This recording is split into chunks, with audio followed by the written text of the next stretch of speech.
was 17 years old, I had a huge dream of moving into the US, finish school, and start a business.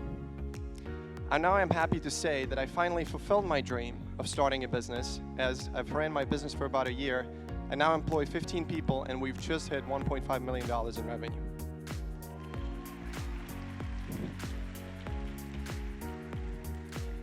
I'm not the most seasoned entrepreneur out there, but I do want to share 3 key pieces of advice that have helped me succeed as a college entrepreneur. The number one thing to starting any business is to find a problem. Might sound easier than it is, but finding a problem is the key ingredient to starting any business. Now you might wonder, how do I find a problem? Well, start with yourself. Start with your hobbies and the things you like to do. Do you like traveling? Do you like sports? Do you like video games? Either one of these things, there's a bunch of challenges that surround that particular hobby that might be waiting for your business idea. When you do come up with a solution, you want to talk to the community and your friends and see if they would use it, if they would like that business, and how much they would pay for it. Once you get to that point, you've got something. I was lucky. When I was a sophomore in college, I was approached by a friend of mine who's asked me to buy an Under Armour t-shirt for him here in the US and ship it to the Czech Republic. I didn't really understand why he's asking me to do this, so I started doing some research. It turns out there's a lot of businesses here in the States that don't ship products internationally or don't accept foreign payments. On the other hand, I knew there's millions of people that don't have access to the same products. And so I started a business. I paid a friend of mine $100 to create a very basic website for me that would basically explain to people how to buy from the US, and I would ship it to them overseas.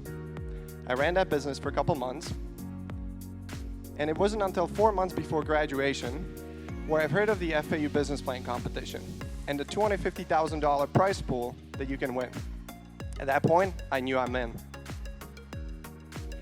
The problem was, I had no idea how to write a business plan or how to present in front of a large audience. So I knew I needed to get help. I found out about the free seminars that Florida Atlantic University was offering to young startups to help them write business plans. So I started attending these seminars, and that's where I came across a very strange term to me at the time that's called mentorship.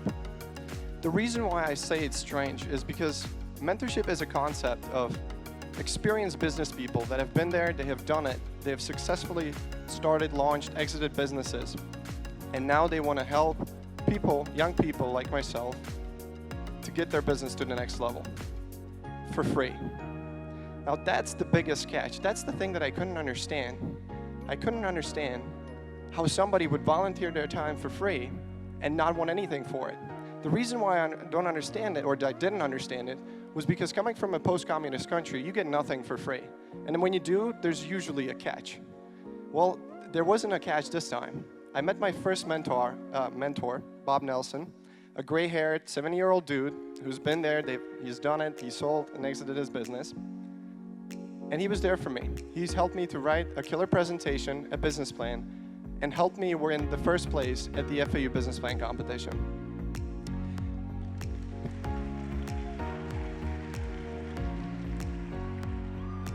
Before I knew it, I was approached by the FAU to represent them at the statewide collegiate competition up in Orlando. Before I knew it, I was standing up on stage right next to every single major university in the state of Florida, competing for the state championship. I told the judges my story. I told them how a friend of mine has approached me with a problem. I came up with a solution, that I had an existing problem and an existing business that would solve this problem. They loved it so much that they thought that FAU and me should win the first place in the collegiate statewide competition.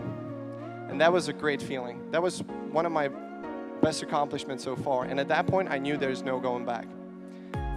I've joined the FAU Tech Runway Accelerator program that is designed to help young companies and young people like me to succeed in their business. And that's exactly what they've done for me. They've provided me with capital, space, and a bunch of other gray-haired mentors to help me get my business to the next level. And that brings me to my third piece of advice, which is to bootstrap.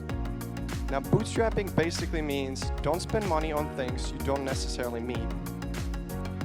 It's really easy to spend money, but it's a lot harder to make them. When you're in school, you're in the learning phase, and you should really take advantage of all the resources that are available to you on the internet, on YouTube, or anywhere else that you can imagine. You can learn the basics of basically any business online by yourself, and you don't have to spend tons of money doing it. When you're starting a business, it's extremely important to don't spend money on things you don't need, and you can do yourself. When you get to the point where you validate the business, you validate your concept, and you know that you can move forward, at that point, you can start spending as much money as you want, but you can have intelligent conversation with those people because you'll know the basic Photoshop, basic accounting, basic sales and marketing. You'll know all those, and that's what helps you. The last thing that I want you to remember is to don't be afraid if it doesn't work out the first time. Thomas Edison was once asked if he was okay with the fact that he's failed 1,000 times before he's developed a light bulb. He simply smiled and said, "I didn't fail 1,000 times. It just happened to be a 1,000-step process." And that's exactly how you should look at it. Your mindset has to be set on you succeeding. When you give it everything you have, when you've put your heart into it, countless hours, it will eventually happen for you. So don't give up. You might have to pave the road to get to the goal, but when you do and you get there, it's definitely worth it. Thank you.